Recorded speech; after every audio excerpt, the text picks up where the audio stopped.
Tamil cinema நேயர்களுக்கு என்னுடைய அன்பு வணக்கம். வெல்கம் டு எம்பி திரை. இந்த ஷோல நம்ம என்ன பார்க்க போறோம் அப்படின்னா, இயக்குனர் டாங்லி டோங் இயக்கத்துல ஜாக்கி சான், லே ஜாங், குல்நேசல் மற்றும் பலருக்கு நடிப்பில் வெளிவந்திருக்க திரைப்படம் தான் ஏ லெஜண்ட்.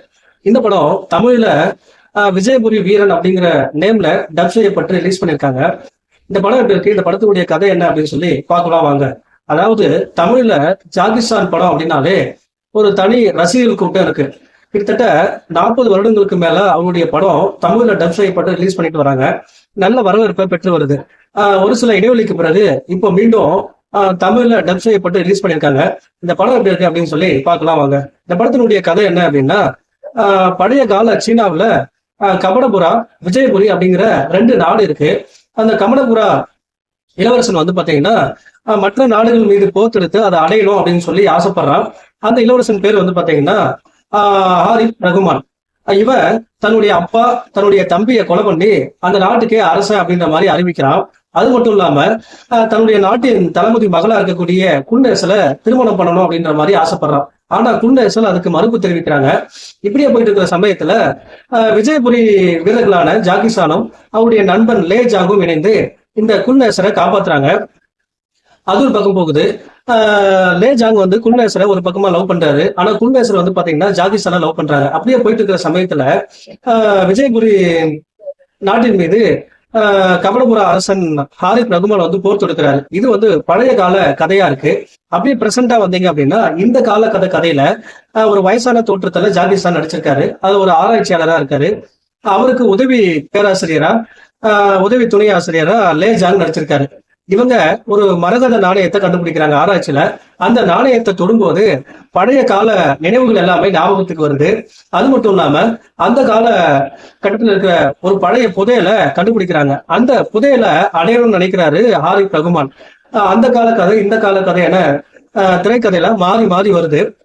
இதற்கு பிறகு என்ன ஆச்சு டுவர்ட்ஸ் எண்ட் அப்படின்னு சொல்லி பல விஷயங்களை சொல்லக்கூடிய படம் தான் இந்த விஜயபுரி வீரனுடைய கதை. இந்த படத்தை பத்தி சொல்லணும் அப்படின்னா, அந்த பழைய கால கட்டத்துல வரக்கூடிய ஜாக்கி சான் வந்து பாத்தீங்கன்னா டிஏஜிங் செய்யப்பட்ட ஒரு இளமை தோட்டத்துல வராரு. குறிப்பா பழைய படங்கள்ல வர ஜாக்கி சானை விட ரொம்ப இளமையான தோட்டத்துல ரொம்ப அழகாகவே நடிச்சிருக்காரு. அது மட்டும் இல்லாம அவரு அந்த சண்டை காட்சிகள் எல்லாமே வந்து பாத்தீங்கன்னா ரொம்ப விறுவிறுப்பாகவும் ரொம்ப சுறுசுறுப்பாகவும் ரொம்ப ரசிக்கிற மாதிரி நடிச்சிருப்பாரு. அதே போல இந்த வயசான தோட்டத்துல வர ஜாக்கி சான் வந்து பாத்தீங்கன்னா அவருக்கே உரித்தான நடிப்புல ரொம்ப நகைச்சுவையா நடிச்சிருப்பாரு. ஒரு ஆராய்ச்சியாளராக நடிச்சிருப்பாரு. அது மட்டும் இல்லாம கிளைமேக்ஸ்ல ஒரு அசத்தலான ஒரு சண்டை காட்சியில் நடிச்சிருப்பாரு. அதுவுமே ரொம்ப நல்லா இருக்கும்.